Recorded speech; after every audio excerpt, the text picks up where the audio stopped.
If you are an employee, if you are a self-employed, aspiring business owner, or existing business owner, this video is for you. Welcome to MJA Business Class. So, today we will be discussing yung aking libro na nabasa that really changed my life. And the title of that book is Rich Dad's Cash Flow Quadrant, Guide to Financial Freedom by Robert Kiyosaki. And the reason why ito yung gusto kong i-discuss or i-share sa inyo because many entrepreneurs right now or business owners are not really growing and talagang nahihirapan sila with the business na pinasok nila. And to start with, so let's go here, okay? So with this book, dinidiscuss ni Robert Kiyosaki yung tinatawag nating cash flow quadrant wherein kung papaano at saang area nagfo-flow ang cash. Tama? And I believe everybody wants cash, correct? And with this book, sabi niya, hinati niya sa 4 na quadrant kung saan nagfo-flow ang pera. Number 1 is what we call E quadrant, which is yung mga employees.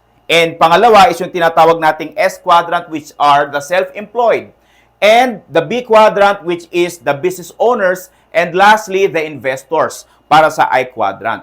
Ano-ano ba yung pinagkaiba nitong 4 na ito? And papaano nakakatawid ang isang empleyado sa pagiging negosyante or business owner? To share with you, I used to be an employee for more than 9 years. Dati po akong stock clerk sa SM Department Store. Naging factory worker po ako sa SCAD, sa EPSA, sa Cavite. Naging dishwasher din po ako sa Philippine Airlines. So naghuhugas ako ng mga pinagkainan ng mga pasaheros. So libu-libong utensils, plato, pinggan, baso ang aking hinugasan araw-araw. Lahat ng pinagkainan ng mga pasahero. And lastly, ay ang pagiging call center agent. And with that, with my experience, of course, empleyado po ako, I don't know anything about business. So, when I read the book of Robert Kiyosaki entitled Cash Flow Quadrant, my life really changed. Why? Because my mindset, my core values also changed. So, nagbago rin lahat. Okay? So, ngayon, pag-usapan natin. Of course, as an employee, we earn money by selling our time to other people. Tama ba? Meaning, ibenta mo yung 8 oras mo dun sa employer mo, then babayaran ka niya based dun sa time na naibenta mo or dun sa serbisyong naibenta mo. In short, lahat ng employees nagbebenta din po. Okay? Hindi ibig sabihin na empleyado ka, wala ka sa sales, wala ka sa marketing, hindi ka na nagbebenta. No, that's wrong. Lahat ng tao na gustong kumita ng pera, nagbebenta. But it's either nagbebenta ka ng produkto, nagbebenta ka ng services, which is yung oras mo ang ibinibigay mo o ibinebenta mo kapalit ng pera. In short, lahat nagbebenta. But most of the people, especially employees, they are not aware na nagbebenta sila. Di ba? Bago ka tinanggap, ano pinakita mo? Ano ang sinambit mo? Resume, yung curriculum vitae mo, nilagay mo doon, ano na kaya mong gawin, ano yung commitment na pwede mong ibigay para sa company, at ano yung pwede mong i-contribute. Tama? In short, ibinebenta mo na yung sarili mo. Kaya ka tinanggap. Kaya ka binabayaran kinsenas katapusan kasi naibenta mo yung sarili mo dun sa kumpanya kung saan ka nagtatrabaho. Correct? And 9 years ko pong ginawa yon. Okay? So in short, ang isang empleyado po, they earned money by selling their time to other people. And sa mga self-employed naman, ito yung mga walang boss. Boss nila yung sarili nila. But they're also selling time or products to other people na nakabase sa sarili nilang effort. The only difference between these two, ang empleyado may boss. Ang self-employed, boss niya yung sarili niya. Meaning, independent siya. Right? And of course, para sa mga business owners, kumikita sila ng pera based dun sa kanilang naibebentang produkto or services or maybe opportunities para sa ibang tao. Now, the difference between self-employed and business owner, from the word self, mag-isa mo lang. Wala kang ibang kasama. Pwede kasing, halimbawa, barbero ka, pwede kang gumupit, pwede kang mag-freelancer, mag-isa ka lang. Wala kang ibang kasamang tao. So, in short, kumikita ka lang ng pera based sa sarili mong time and effort. But as a business owner, hindi ka kumikita ng pera based na lang sa sarili mong effort. In short, kumikita ka na ng pera based sa dami ng tao mo at sa system na nagtatrabaho para sa iyo. Let me repeat that. Ang business owner, kumikita siya ng pera based sa effort ng ibang tao at sa pera ng ibang tao and sa system na nagtatrabaho para sa kanya. You get me? In short, hindi po siya mag-isa. Right? And as an investor, kumikita naman siya ng pera based sa kinikita ng pera niya. In short, pera na lang ang usapan dito. He let the money works for him. So kahit walang physical effort, kahit di siya magbigay ng oras, as long as meron siyang pera at alam niyang palaguin yung pera niya, he is an investor. You get me? Now, ngayon po, during pandemic, sobrang dami ang naging CEOs. Sobrang naging dami ang mga naging negosyante, including me. Alright? And for your information, I've been into sales and marketing for the past 18 years. Specifically, direct selling. And ang training sa amin, we are the CEO of our own company or our own business. But you know what? This is what I found out. No, that's not true. Okay? As an independent distributor of a company, it's either direct selling, insurance, or real estate as long as hindi nakapangalan sa iyo yung negosyo. This is what I found out. Hindi mo yun negosyo. You are just a marketing arm of that company. Tama ba? Bakit? Wala namang nakapangalang shares sa iyo. Paano mo naging negosyo yon? Tama? Ang nagmamay-ari ng negosyo, yung mga may-ari ng shares dun sa company. Ibig sabihin, hanggat wala kang shares dun sa company, paano mo naging pagmamay-ari o paano ka naging isang CEO dun sa company na yon? So, with that realization, hinanap ko yung sarili ko na kung saan, paano ba talaga magiging isang entrepreneur? Then, that I started to register a company na sarili ko na po, na nakapangalan po sa akin. But, ibig sabihin ba na kapag meron ng nakarehistrong kumpanya sa iyo at meron kang share sa company na yon, ay business owner ka na? So, maraming misconception about that, na akala nila kapag nag-register sila sa DTI, kapag nag-register sila sa SEC na meron silang share doon sa company or maybe doon sa kooperatiba na kung saan meron silang share, ay isa na silang business owner. No, hindi ka pa business owner. Why? This is what I found out.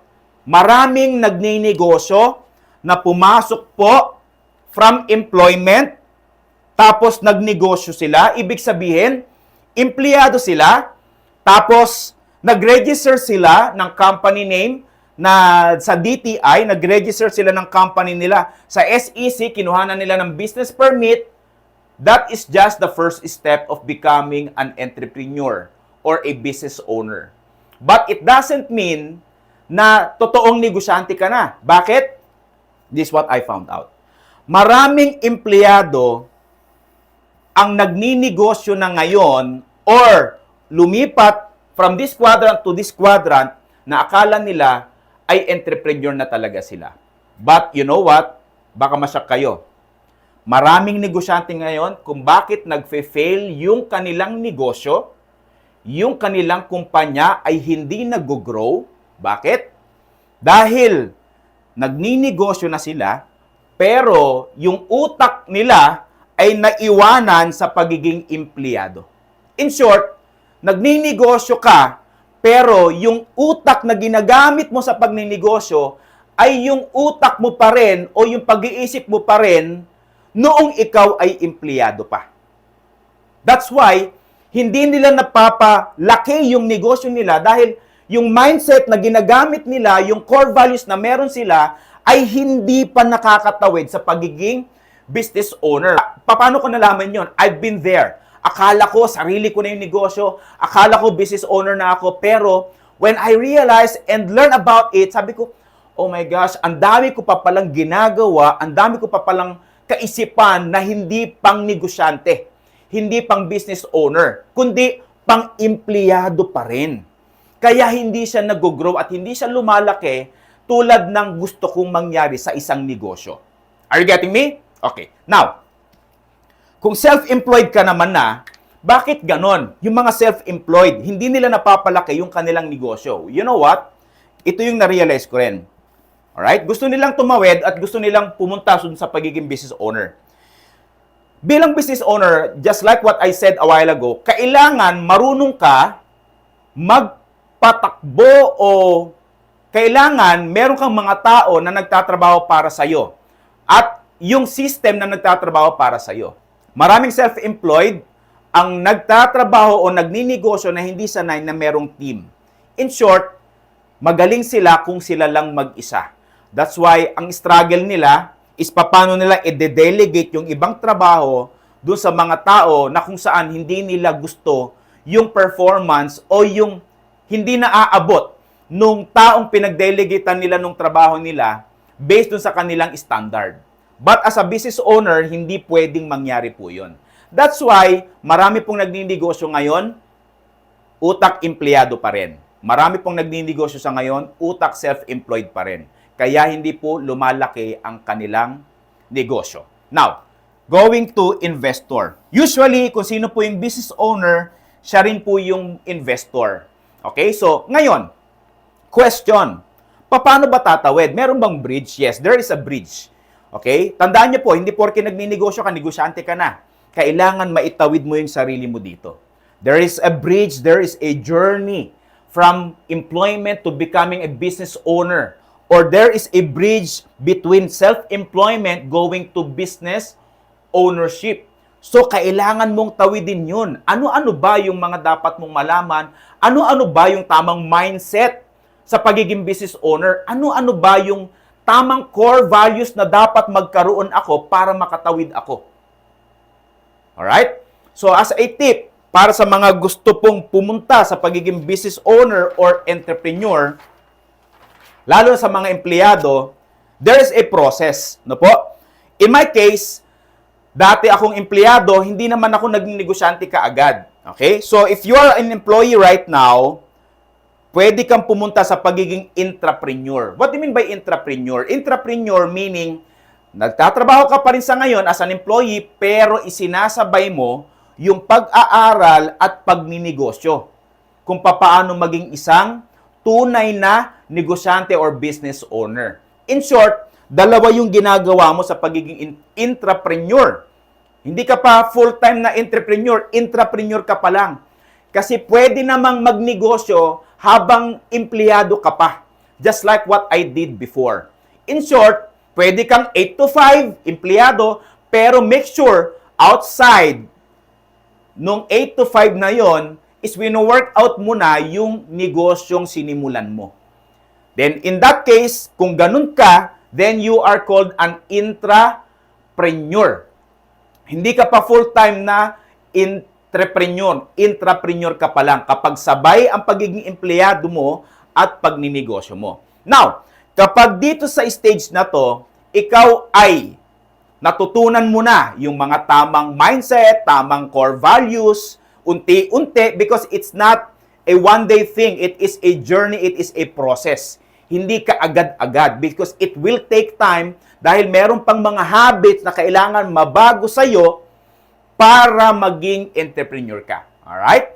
Then, in this stage, kapag sa tingin mo yung income mo, doon sa pagiging empleyado mo at yung income mo sa negosyo mo ay medyo nagmamatch na or maybe nalampasan na yung sweldo mo sa pagiging empleyado, that is the time wherein you can decide to leave already yung pagiging empleyado.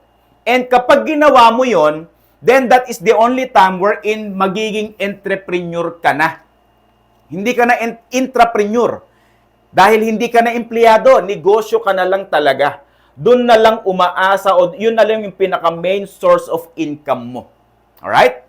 So, sa mga employees na nakikinig sa atin ngayon, mga self-employed, mga existing business owners, or aspiring business owners, I hope na nakapagbigay ako ng value sa inyo and a little bit awareness, no? Kung nasaan kayo.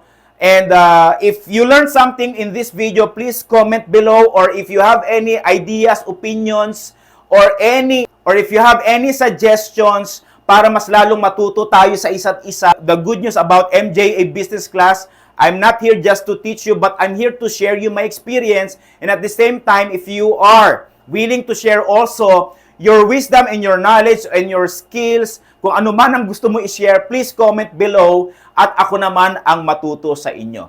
So guys, thank you very much. And please don't forget to like, share, and subscribe to our page or website.